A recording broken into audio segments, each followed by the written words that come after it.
Welcome, and thank you for joining me. I'm Gerry Oginski, a New York medical malpractice and personal injury trial lawyer practicing law here in the state of New York. Today's video tip is about a case I handled recently that I was able to successfully settle for $1 million. Here's how a dislocated shoulder wound up having significant damage and permanent injury for a young man. A young man had been horsing around with his friend when he felt a pop in his shoulder.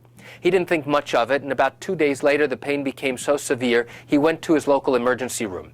In the emergency room, the doctors there thought that he had a dislocated shoulder. And what they decided to do was they were going to reduce the shoulder. What does that mean? It means they were going to put the shoulder back into its socket. They needed 5 different people to reduce that shoulder.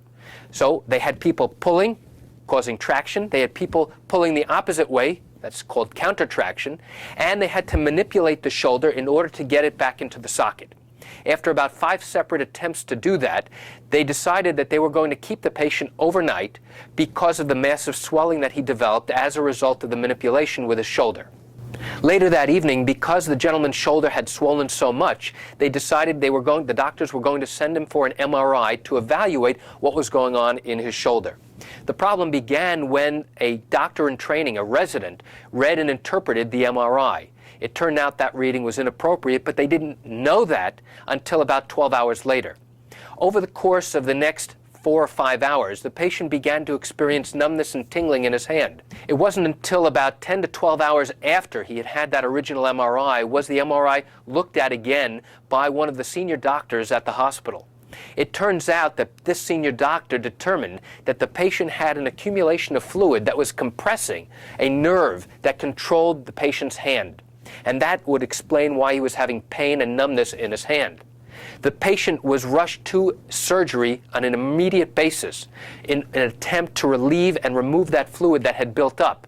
The problem in this case was that this young man's damage had already occurred because the fluid had built up and caused significant pressure on that nerve and literally compressed it and cut off the blood flow to that nerve.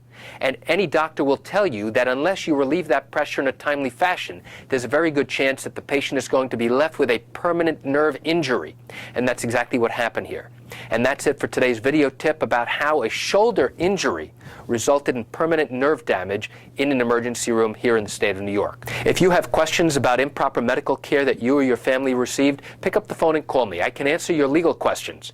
You can reach me at 516-487-8207 or by email at lawmed10@yahoo.com. I promise to give you a straightforward, honest, and personal answer. That's my guarantee. I'm Gerry Oginski. Thank you for joining me. Have a great day.